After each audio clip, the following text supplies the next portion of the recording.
Hi everyone and welcome to the tutorial. Today I will be demonstrating how to swatch in the round. Swatching is a really important process to determine the success of our knitted projects. It's how we determine how our individual knitting tension and style relates to that of the designer whose pattern we're trying to make, and it will greatly assist with the quality of the finished item that we produce. If we don't check gauge, we don't know what sort of fabric we're going to end up with, whether it's going to be dense or loose, drapey or tight, and we also don't know what the final size of what we make will be. This is sometimes to do with the way that we knit. For instance, we might knit tighter or looser than what's specified in the pattern, which can alter the size. And it also depends on the yarn we use, because sometimes the yarn will grow after blocking or over time.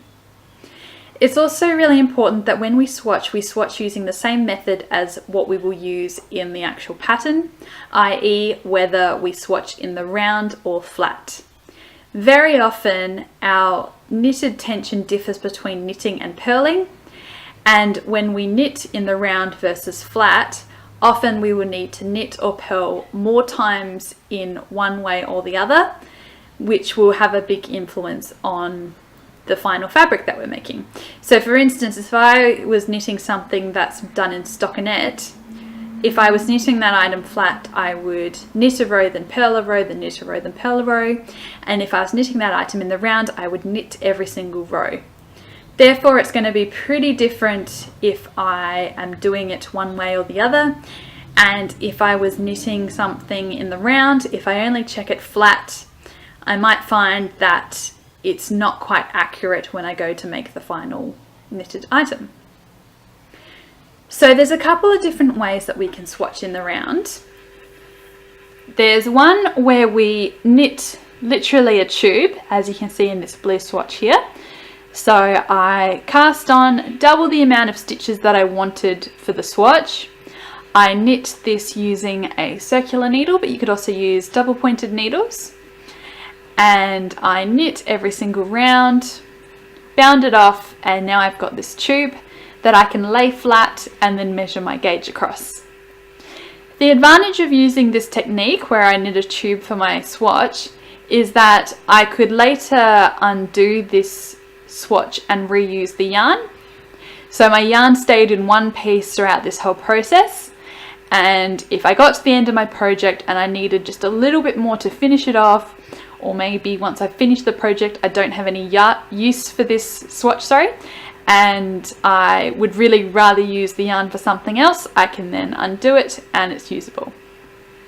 The disadvantage of this technique is that I had to knit double the amount of stitches as I potentially could have needed if I had used this technique, which is where I cast on half the stitches I would have for the tube, and I work a sort of I-cord method if you're familiar with what you do for that. So I worked across all my stitches from right to left, and then I pushed them from one end of my circular needle or double pointed needle to the other, and then worked across the right side of them again.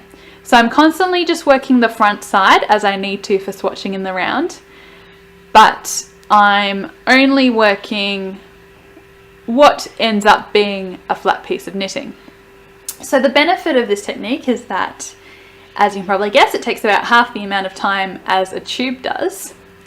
The disadvantage of that technique is that when I push my stitches from one end to the other, I leave a loop of yarn hanging at the back of my work, which means that I end up with a swatch. So if we pretend that all these fringes were attached together in loops, I end up with a swatch that looks like this, with all these loops at the back, and I then have to cut them to make sure that my swatch will sit flat so that it's easy to actually measure across a significant amount of the stitches so I get an accurate gauge idea. So the disadvantage is that it means that this yarn isn't really usable. I could maybe use it for little crafty projects, but I'm going to end up with a lot of really short pieces of yarn, so I can't really re-knit this yarn later on. So the process I'm going to show you today is a hybrid of these two ideas.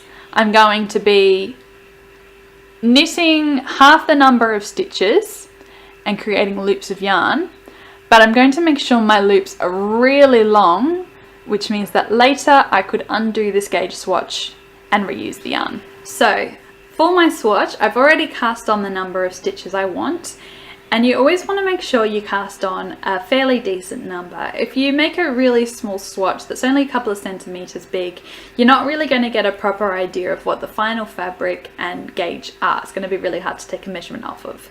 So I've done a decent size, which will give me at least 10 centimeters across, and that means I will be able to get my exact gauge for a 10 centimeter or 4-inch area of fabric, and I can really easily look at how that relates to the pattern, as your tension is often given in 10 centimeter or 4-inch lots.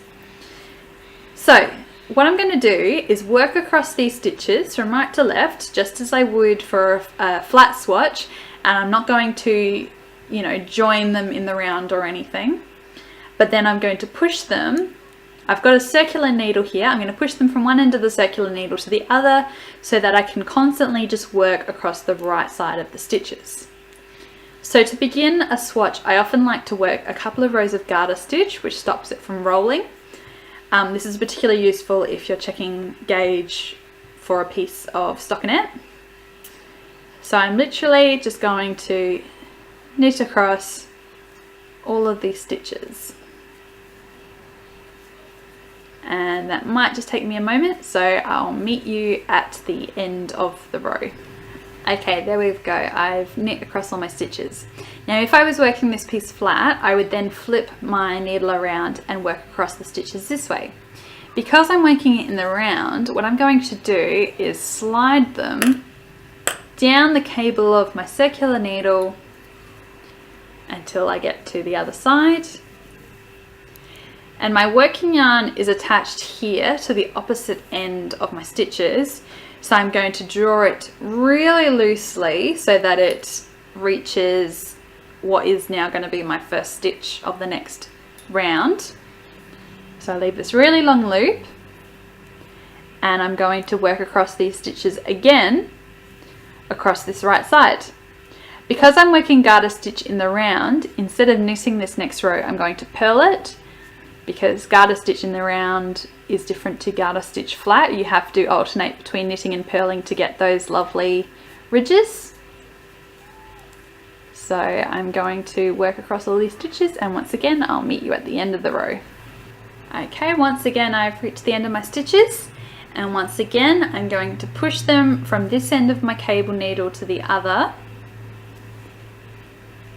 and I'm going to leave a really long loop of the working yarn like so.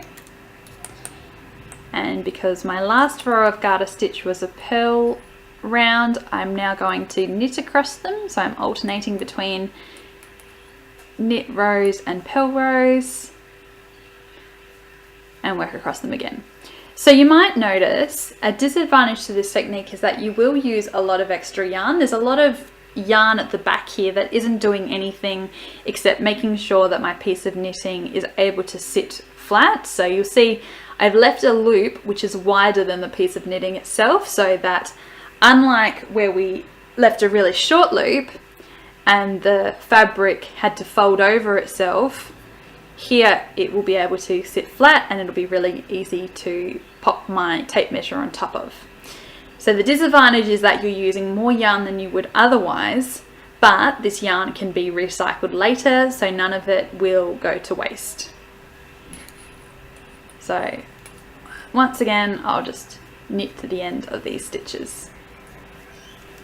Okay, so I've finished off just a couple more rounds there. I finished off my knit round, then I worked a purl round and then another knit round, and this knit round is the start of where I'm going to be working the stockinette. So from here on in, I'm always just going to be knitting across these stitches as I constantly slide them from one end of the needle to the other. Apart from the first and last 3 stitches of the round, I've decided I'm going to alternate between knitting and purling those stitches, which will create a garter stitch selvage, just like these first 3 rows that we worked. and that will help as well to stop the edges of my swatch from rolling and help it stay nice and flat. So from here on in, I just keep working in that stockinette. So pull, leave that nice long loop at the back. It can start to get a little bit messy and tangled, so just make sure you're keeping that all sorted out.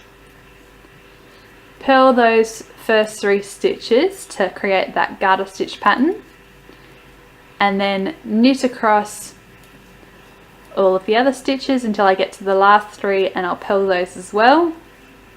But you just keep doing that until your swatch reaches a pretty decent size. You can work a couple more rows of garter stitch if that wasn't what your swatch was worked in, just to help the top edge from rolling, and then you bind off.